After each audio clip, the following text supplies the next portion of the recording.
Another mistake that I see is where you are targeting the wrong audience that actually can't afford your products or services.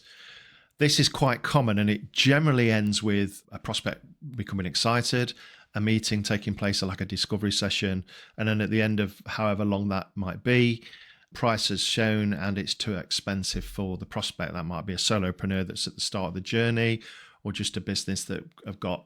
Either way, it ends in a lose. So actually, when you choose an audience, make sure that if you've got a high ticket sale, make sure that your prospects can match that ticket in terms of what they can pay. One of the things that we do at Elevate, and I would suggest that you do the same, is that we reverse engineer the whole process. So when we speak to a client, we talk about not what they can afford, or we have that awkward budget conversation.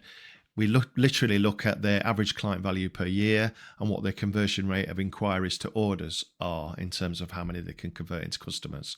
And then from that, we'll talk about what they want out of the relationship. And again, this can apply to any business.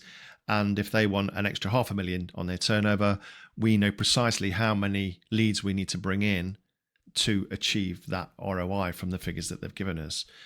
So that helps the cost. Whenever you see a cost attached, it's like an insurance. Whenever you see it as a cost, you don't see it as a benefit or any value.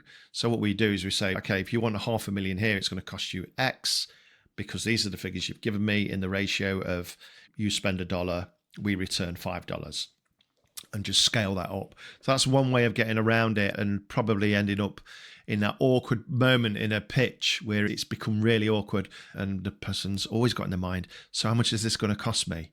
And it avoids that process.